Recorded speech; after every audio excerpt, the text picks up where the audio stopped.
जन 200 वंदे मातरम। राजनीति का स्तर किस हद तक गिर सकता है, इसका उदाहरण चुनाव प्रचार के दौरान अक्सर देखने को मिलता है। जब भी चुनाव आते हैं, वोट बैंक हासिल करने और वोटों का ध्रुवीकरण करने के लिए कांग्रेस जैसी पॉलिटिकल पार्टीज किसी भी हद तक जाने से परहेज नहीं करती। साल 2023 के कर्नाटक विधानसभा चुनाव के दौरान भी एक ऐसा ही नजारा देखने को मिला था, जब कांग्रेस पार्टी के राष्ट्रीय अध्यक्ष मल्लिकार्जुन खड़गे ने वोट बटोरने की होड़ में देश के एक सम्मानित और राष्ट्रसेवी संगठन बजरंग दल की तुलना आतंकवादी गतिविधियों में लिप्त प्रतिबंधित संगठन पॉपुलर फ्रंट ऑफ इंडिया यानी कि पीएफआई से कर दी थी। देश में करोड़ों युवाओं को राष्ट्र सेवा और धर्म की रक्षा से जोड़ने वाले संगठन की तुलना एक देश विरोधी और आतंकी कनेक्शन रखने वाले संगठन से करना केवल एक बयान नहीं था, बल्कि यह कांग्रेस पार्टी की उस सोच का हिस्सा था जिसके तहत वो हिंदू संगठनों को निशाना बना करके एक खास वोट बैंक को खुश करने की कोशिश करती रही है। राहुल गांधी से लेकर के मल्लिकार्जुन खड़गे तक कांग्रेस पार्टी के नेतृत्व की रणनीति अक्सर यही रही है कि देश के बहुसंख्यक समाज और उनसे जुड़े सांस्कृतिक व सामाजिक संगठनों पर हमला बोला जाए।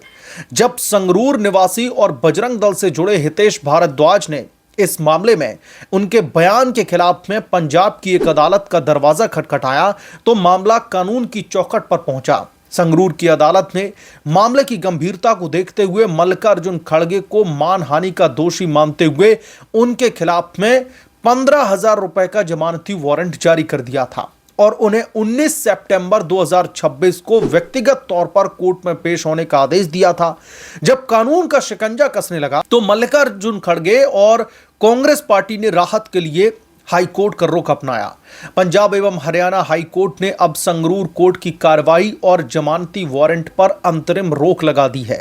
हाई कोर्ट अब इस याचिका पर आगे विस्तार से सुनवाई करेगा। अदालत से प्रक्रियात्मक यानी कि जो प्रोसीजरल तौर है उस पर खड़गे को अस्थायी तौर पर राहत जरूर मिल गई है, लेकिन इससे उनके बयान की गंभीरता या फिर कांग्रेस पार्टी की मानसिकता कम नहीं हो जाती।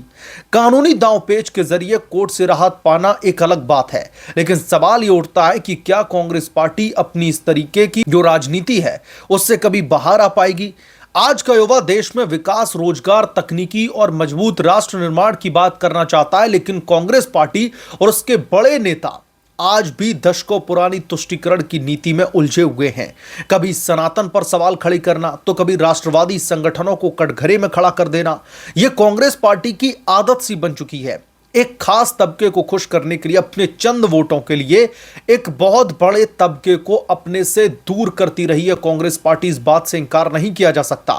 अदालत के आदेश से मिली यह रोक सिर्फ एक कानूनी प्रक्रिया का हिस्सा है, लेकिन जनता की अदालत में कांग्रेस पार्टी और उसके नेताओं को अपनी इस विभाजनकारी और नकारात्मक राजनीति का जवाब हमेशा देना पड़ेगा। और इससे भी बड़ी बात यह है कि जिस तरीके से मल्लिकार्जुन खड़गे ने इस पूरे मामले का रुख हाई कोर्ट में किया, हाई कोर्ट में जाकर के उन्होंने इस मामले की चुनौती दी और फिर हाई कोर्ट की तरफ से फिलहाल इस मामले में जो निचली अदालत का फैसला आया था, जिसमें व्यक्तिगत तौर पर पेशी की बात कही गई थी, मल्लिकार्जुन खड़गे को व्यक्तिगत तौर पर कोर्ट में पेश होना था, उनके खिलाफ में जो जमानती वारंट जारी किया गया था उस पर फिलहाल हाई कोर्ट ने रोक लगा दी है। जैसे ही हाई कोर्ट की तरफ से यह आदेश आता है, उनकी तरफ से फैसला आता है, तो बजरंग दल के वो कार्यकर्ता जिनकी तरफ से मल्लिकार्जुन खड़गे के खिलाफ में यह मामला दर्ज किया गया था, उन्होंने साफ तौर पर इस मामले पर अपनी प्रतिक्रिया जाहिर करते हुए कहा है कि वो अब कोर्ट के इस फैसले को ऊपरी अदालत में जाकर के इसको चैलेंज करेंगे और अदालत से कहेंगे कि इनके खिलाफ में जो डिफेमेशन केस चल रहा है, जो मानहानि का मुकदमा दायर किया गया है, इस मामले में मल्लिकार्जुन खड़गे के खिलाफ में शिकंजा कसा जाए, क्योंकि पहले इनके खिलाफ में जमानती वारंट कोर्ट की तरफ से जारी कर दिया गया था, लेकिन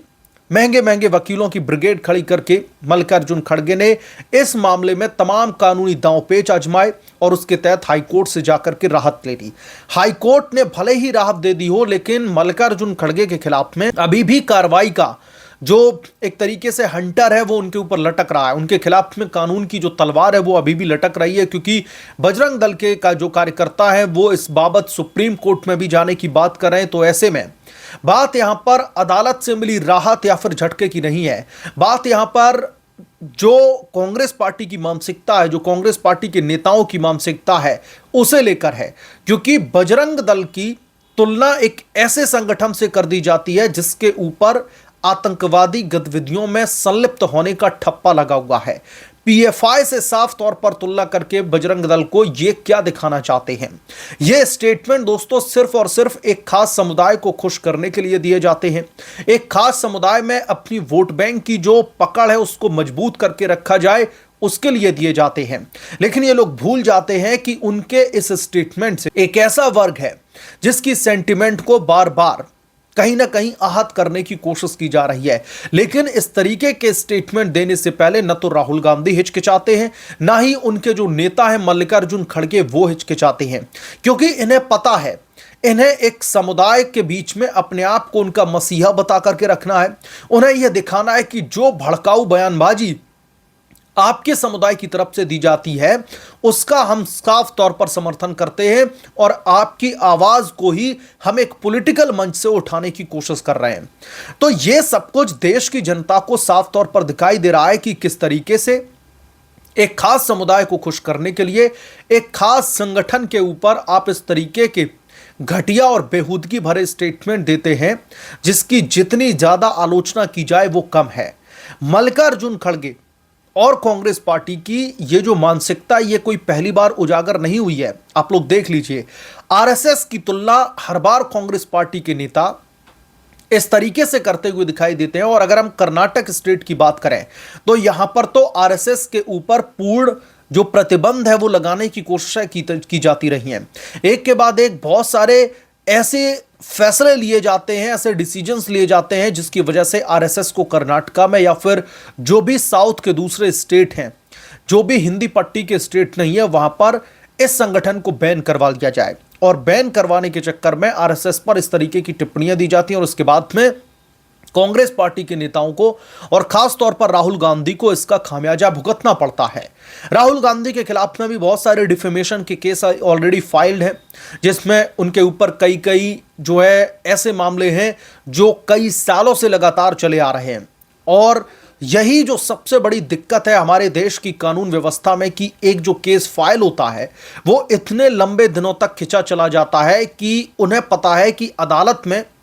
यह मामला इतने ज्यादा लंबे दिनों तक खिंचेगा कि इनका कोई कुछ बिगाड़ नहीं सकता। वैसे ही ये पावरफुल लोग हैं, कानून की को अपनी जेब में रख करके चलने का दावा करते हैं। लेकिन जिस तरीके से कांग्रेस पार्टी और उनके नेताओं की जो असलियत है